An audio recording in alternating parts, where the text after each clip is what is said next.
आज हमने बहुत ही आसान तरीके से केक बनाया है और केक बनने में सिर्फ 1 कप सूजी का और बस थोड़ी बेसिक चीजों का ही इस्तेमाल किया है जो हमारे घर पर ही उपलब्ध रहती हैं। केक हमारा बहुत ज्यादा नरम, मुलायम, सॉफ्ट एंड स्पॉन्जी बनकर तैयार हुआ है। फ्रेंड्स, इस तरह से आप भी केक बनाएंगे। जब भी आपका केक खाने का मन हो तो इसे आप जरूर बनाना। और फिर इसे हमने सिर्फ घर पर ही उपलब्ध सामान से बनाकर आसानी से तैयार कर लिया है। तो इसके लिए हमने यहाँ पर मिक्सी जार में थोड़े से ड्राई फ्रूट्स को लिया है, डाल देना है। हमने यहाँ पे 8-10 हमने बादाम की गिरियां और 2-4 हमने यहाँ पे अखरोट को ले लिया है। कभी जितना मन हो जो भी ड्राई फ्रूट्स इसमें आप डाल सकते हैं। अगर इसमें आप ड्राई फ्रूट्स को साबुत रखना चाहते हैं तो उसे आप 2 भागों में कर सकते हैं, लेकिन हमें थोड़ा ज्यादा क्रश करना था, इसलिए हमने इसे मिक्सी जार में चलाकर थोड़ा दरदरा सा कर लिया है, जिससे कि सारे ही केक में अच्छे से स्प्रेड हो। और फिर असर तो इन ड्राई फ्रूट्स का रहता ही है और हमारे घर के छोटे बच्चे इसी तरह से केक खाना पसंद करते हैं। यहाँ पर हमने 1 कटोरी सूजी को लिया है और हमारी कटोरी 200 ग्राम के बराबर है। तो हमने सारे ही नाप एक ही कटोरी से लेकर करना है। सूजी को हमने मिक्सी जार में डाल दिया है और थोड़ा रोक रोक के इसको हम चला लेंगे, जिससे कि और अच्छे से ये बारीक हो सके। इसके साथ ही हमने यहाँ पर लिया है 3/4 कटोरी चीनी को। अगर आप चीनी थोड़े केक में ज्यादा चाहते हैं तो इसको 1 कटोरी भी कर सकते हैं। और इसको भी हमने सूजी के साथ डाल के मिक्सी जार में थोड़ा रोक रोक के चला लिया है, जिससे कि सूजी और चीनी थोड़ा अच्छे से पीस पाए।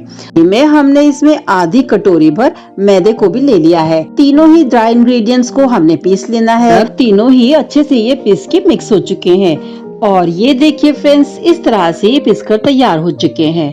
अब हमने जो ड्राई फ्रूट्स को पीस के रखा है उसमें हमने चुटकी सा मैदा मिला दिया है, ताकि सारे ड्राई फ्रूट्स और किशमिश एक जैसे पूरे केक में अच्छे से स्प्रेड हो सके। और इसके साथ ही हमने एक बोल को ले लेना है जिसमें कि हमने सारे इंग्रेडिएंट्स को मिक्स करना है। और अब मिक्सी जार के सूखे मिश्रण को हमने निकाल दिया है बोल में और अब इसमें हमने 3/4 कटोरी भर दूध को ले लिया है। थोड़ा थोड़ा करके हमने सारे दूध को इसमें मिला देना है, जिससे कि सूजी अच्छे से दूध पीकर फूल जाए और साथ ही में चीनी भी इसमें अच्छे से घुल जाए और जो मैदा हमने मिलाया है वो भी दूध में अच्छे से मिक्स हो जाए। पहले हमने इतना ही दूध डालना है, अगर हमें जरूरत लगी तो फिर हम इसमें और दूध ऐड कर देंगे। और इस मिश्रण को मिला के हमने 10 मिनट के लिए ढक के रख देना है, ताकि सारी चीजें आपस में अच्छे से मिक्स हो पाए। तक हमारा मिश्रण रेस्ट कर रहा है, हमने केक टिन को ग्रीस कर लेना है जिसमें हमने केक को बनाना है। तो हमने यहाँ पर स्क्वायर टिन को लिया है। ब्रश की सहायता से सारे ही केक टिन में रिफाइन ऑयल को अच्छे से हमने लगा लिया है। और अगर आप बटर पेपर लगाना चाहते हैं तो बटर पेपर लगा सकते हैं इस वक्त, नहीं तो फिर इसमें मैदा भी आप इस पे स्प्रिंकल कर सकते हैं। तो हमने यहाँ पे बटर पेपर को लगा दिया है और इसके बाद इसके ऊपर भी थोड़ा सा रिफाइंड ऑयल लगा देना है। आप चाहें तो किनारों पे भी आप बटर पेपर को लगा सकते हैं, जिससे कि केक हमारा चिपके नहीं, आसानी से बाहर निकल सके।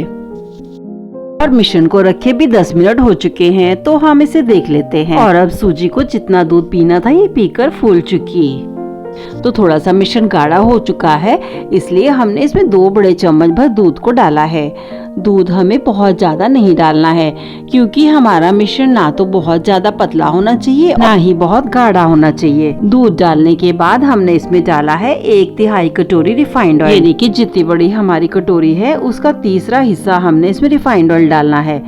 ऐसा समझ सकते हैं कि 3 बड़े चम्मच हमने रिफाइंड ऑयल को डाला है। रिफाइंड ऑयल को इसलिए डालना होता है जिससे कि केक हमारा मॉइस्ट बनकर तैयार होता है और ये रूखा रूखा सा नहीं रहता। तो रिफाइंड ऑयल को भी हमने सारे मिश्रण में अच्छे से चला देना है, जिससे कि ये भी अच्छे से मिश्रण के साथ मिक्स हो सके। और अब ये हमारा स्मूथ सा मिश्रण बनकर तैयार हो चुका है। तो अब हमने सारे ही मिश्रण को अच्छे से चला देना है, जिससे कि सभी चीजें आपस में अच्छे से मिक्स हो सके। केक को अच्छा सा फ्लेवर देने के लिए हमने इसमें डाल दिया है पाइनएप्पल एसेंस को। आपको भी जो फ्लेवर अच्छा लगता हो उसको आप इस समय ऐड कर सकते हैं। लगभग 1 छोटा चम्मच भर हमने एसेंस को डाला है। तो हमने एसेंस को भी डाल के इसको मिक्स कर देना है, जिससे कि हमारा केक अच्छे से खुशबूदार सा हो जाता है। सूजी के इस केक में अगर आप कोई एसेंस नहीं डालना चाहते हैं तो इसकी जगह पर सूजी के केक में आप 3 छोटी इलायची को भी कूट के डाल सकते हैं, जिससे कि ये खुशबूदार सा हो जाता है। आज हम केक क्योंकि कढ़ाई में बना रहे हैं तो हमने लो आंच पे 5 मिनट के लिए इसे हमने ढक के रख देना है। और स्टैंड अगर आपको ना रखना हो तो इसकी जगह आप कोई प्लेट या कटोरी को पलटा कर रख सकते हैं। ड्राई फ्रूट्स के साथ जो हमने किशमिश लेके रखी थी उसे भी हमने सारी चीजों को अच्छे से मिला लेना है और अपने तैयार मिश्रण में इन सारे ही ड्राई फ्रूट्स को अब हमने मिक्स कर देना है। लेकिन इसी में से थोड़े से ड्राई फ्रूट्स हमने गार्निश के लिए भी रख लेने हैं, जैसे कि बाद में हम केक के ऊपर इसे सजा सकें। तो थोड़े से ड्राई फ्रूट्स को रखने के साथ ही हमने बाकी ड्राई फ्रूट्स को इस मिश्रण में मिला दिया है। चम्मच की सहायता से अच्छे से मिक्स कर लेना है।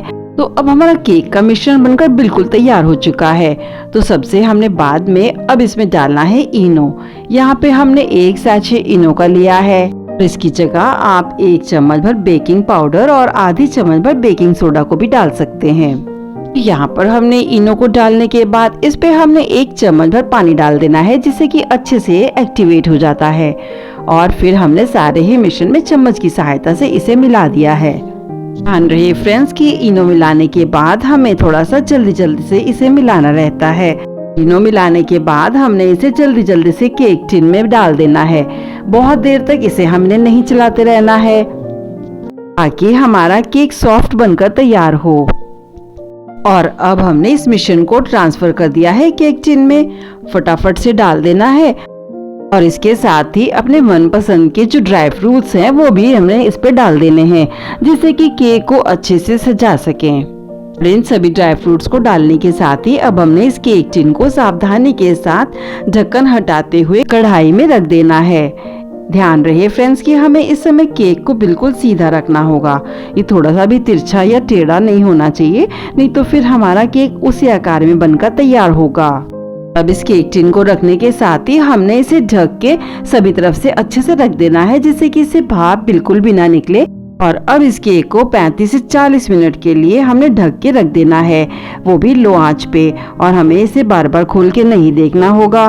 फिर भी आप चाहें फ्रेंड्स तो इसे आप 25 मिनट के बाद एक बार खोल के देख सकते हैं कि आपका केक कितना बनकर तैयार हुआ है। केक को हमने 30 मिनट के बाद चेक किया तो हमें इसमें थोड़ा सा अभी कच्चापन लग रहा था, तो हमने इसे फिर से ढक के रख दिया और इस तरह से हमारा केक 45 मिनट में बनकर तैयार हुआ।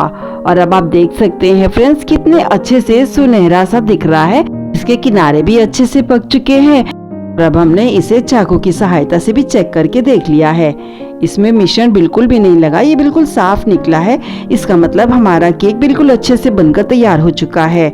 तो इससे ज्यादा हमें बिल्कुल नहीं पकाना होता है।